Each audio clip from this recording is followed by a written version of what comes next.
Welcome to Learnico.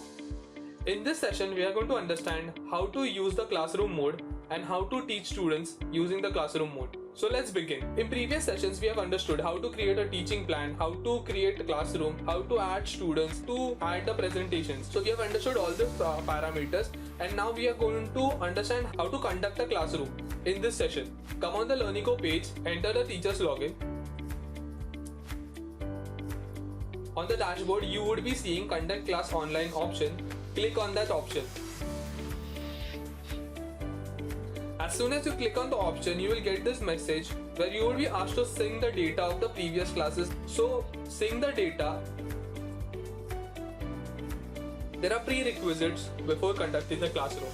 One of them is giving students their login IDs. Once you click on students, you will see the list of the students that are there, and you can see the pins associated to each student. Before conducting the classroom, make sure that each and every student that is going to attend the classroom has a student pin. After sharing the student pin with all your students, start taking the classroom. Once you click on Conduct Class Online option, you would be directed to this dashboard. Over here you can see recently conducted subjects. On this dashboard, you would be seeing the classes that are there in Learnico. For example, I have created BMM Mass Media class. So this class is over here, and FE Computers class. Let's click on BMM Mass Media class. Once you click on the class, you will find the subjects that are associated in that class. Let's click on Communication Skills. Over here, you can see the Communication Skills teaching plan. When you want to conduct the classroom, you will be seeing this. In this communication skills teaching plan, you can see that all the topics have been mentioned and presentations that have been pre-created are mentioned over here. Before starting your classroom, you need to create your presentations, and your presentations that are pre-created would be visible over here. Click on the presentation to start your classroom. Once you click on the presentation, you would be seeing this. Over here you can see the details about the presentation that has been created already. On this dashboard, you can see the classroom pin. Once you see the classroom pin, you need to share that with your students and wait for students to log in. I've shared a classroom pin with my students, and the students have logged in. PPT has been downloaded over here, and now you can start preview. Over here, there is also an option for giving instructions to students. For example, read chapter 4 before attending this class. I also want to mention one thing. You are going to continuously conduct classroom training for students. Once a student has logged in using this classroom pin in his app, the next time you begin a classroom, the students will get notification in the students app showing the live classrooms that are being conducted. The entering classroom pin activity for student is a one-time activity. Therefore, once the student has logged in using the classroom pin, next time need not do the same process again. So now let's start. Let's click on preview and start. Over here you have two options. Start without broadcast and start with broadcast. Now let's click on start with broadcast mode and understand further. Over here you are going to project yourself in front of students, so you can check how is your video cam working or is your audio working. You can create a preview and then check it also. So once you click on preview, you can see the video has been created and you can see the live video. You can download this video also to check if the audio and video quality is proper or not. Once you have checked this and you have made sure everything is right, you can begin. You can skip the preview mode. As soon as you enter this, it will ask you to choose publishing mode. So there are two types of publishing modes, that is live classroom mode and broadcast mode. So we will discuss live classroom mode first and then the broadcast mode. So let's first discuss the live classroom mode. Click on live classroom mode and then go to next. Over here it will check the connection status. In this window you can see that it is checking the connection state. So accordingly it will guide you about the internet connection and internet connectivity. Once it has given the signal to go, you can start the presentation. Click on start presentation. So this is the presentation. So this is the presentation window. There are total 13 slides. This indicates the number of slides that there are there in the presentation. Over here you can see the close presentation option. Once you are done with your presentation, you can close it. From here you can change the slide. When you click on next slide, the next slide is visible. You can also go on the previous slide. Over here you can see the classroom pin is displayed. If some students are joining in late and you want to share the classroom pin with them, you can share the classroom pin with them from here. you can see this number of learners that are active. Once you drag your mouse cursor on active learners, you can see the list of names of the learners that are active.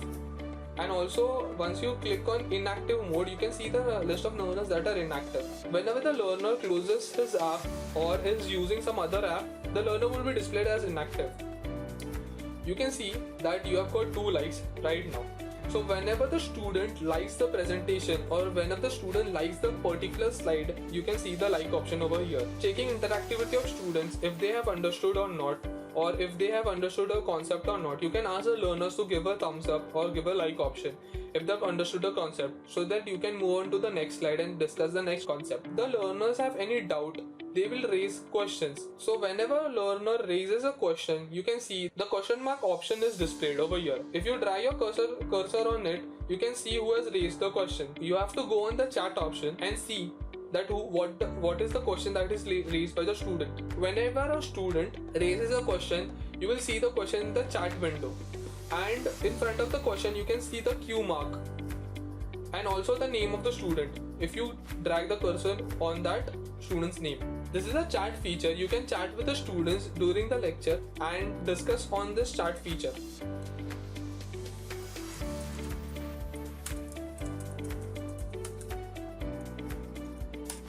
All the chats would be appearing over here, but the questions would be marked with Q. So you can understand which are the questions that are asked by students and which are the normal chats. Now whenever the student has doubt and he wants to talk to you and use the mic option, you will have this commands coming on your screen. It is your decision to accept it or dismiss it, allowing the student to speak. If you accept the option, you can hear the student and you can have a chat with the student. Now let's see other features. So while conducting classroom, once you click on setting, this is the setting of the conference. If you want to share your webcam with them, you can click on this. Once you click on this, your video is shared with the students. Also on the task, you have an option of show video. Once you click on show video, you can see your own video over here in this small box. So you can interact with students in a better way using this option. You also have screen sharing option. If you want to share screen with your students, click on the screen sharing option. Over here you can see you can share your entire screen or an application on Windows or the Chrome tab. Right now I share the Learnico window on the Chrome tab with the students.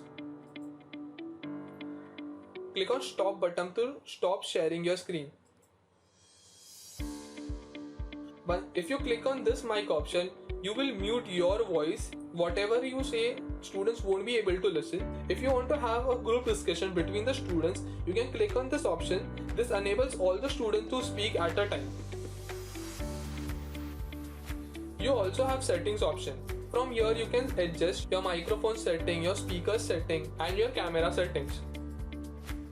You can also record your entire classroom by clicking on record mode.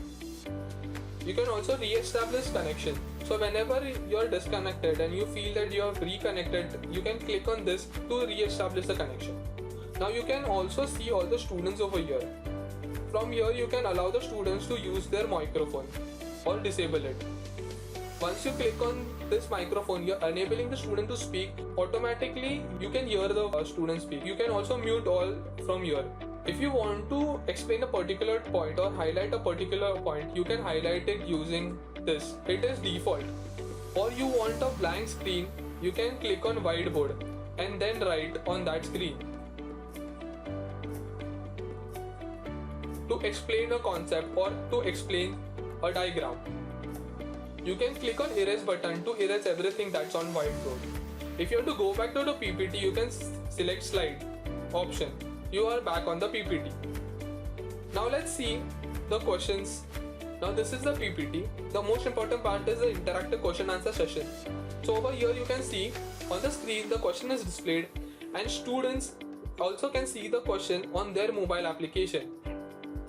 They answer it and over here you can see how many students have answered. Now both the students have answered the question. You can see the stats.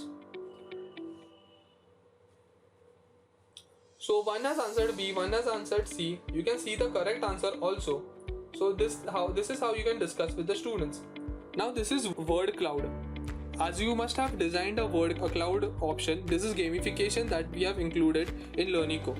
Once all the students have expressed their answers, you can see the stats. Now interestingly, in the stats, you will see in this, the students have mentioned English, grammar. So this is how a word cloud would be created once the students answer. This is a YouTube video that you can share with your students. This video will be displayed in their mobile phone. So this was the last slide. As soon as you have completed the presentation, you will have this option from ahead. There are two options, close presentation and also this option, that is close and generate report. So click on close and generate report. So it will ask for your permission. Once you have closed the session, you can see the students over here. The toppers would be displayed over here. This data won't be shared with the students. In the students application, the lecture has ended, and after the lecture has ended, you can see the stats to understand if the classroom has understood or not. You can see the class performance. The class performance is average, only 20%. 5 questions were asked, 2 students were present, 13 slides were there, and 2 games were conducted. And the students over here, you can see 1 correct answer is given by the students and the time taken by the student. So this is how you communicate or you conduct a classroom using the live classroom option. Now let's understand again how to use the broadcast option. In broadcast option, skip preview. Let's understand the broadcast mode. So start the presentation. Now you can see in the broadcast mode, the major difference is that you have directly the chat option and you have directly the video option. But in this mode, the students can interact much with you. They don't have an option to talk to you, but if they want to interact with you, they can use the like option or ask question mark option. If the student wants to raise a question, he will click on the question mark option. All the features are similar to that of the live mode. Now let's understand the without broadcast mode. In without broadcast mode, you can see all the options are there are same, but you can't interact with students. No audio, no video or chat interaction is there in without broadcast. So how to use this mode? So you need to couple this mode with Google Meet or a meeting platform. There are many meeting platforms that you can use. This mode would be helpful for you in a physical classroom. Once you are there in physical classroom and you are presenting on board, all the students are having their own tabs or mobile phones. They could see this screen that you have shared with them. They could see the presentation in their mobile phones and you can discuss it on personal level in the classroom setup. This mode is similar or that we have discussed previously. All the options are similar to the previous things. You can see from here all the students that are active, all the students that are inactive, all the students that have liked, all the students that have raised questions. This was all about the classroom. Now consider that you are remotely teaching your students and at your end suddenly there is some disruption. You lose your internet connectivity or by mistakenly you close the Chrome tab or something has interrupted you and you close the tab. How to regain your classroom? Let's understand that. So I'm abruptly closing my Chrome tab. Now consider that you are at a question and you abruptly leave the classroom. Just log in to Learnico, do the teachers login, the classroom option. See, you can see the tab. You just need to join it. Once you join the tab, you would be asked which mode are you in, and you would start from the very slide or the very question that you were on. Now I was on the question tab, and when I left the tab, students were trying to answer it. Now the students have already answered the question and you can directly see the stats. So smooth interactivity and smooth continuation is provided in this software. So this is one of the perks that you have. So we have come to the end of the session and thank you for listening patiently.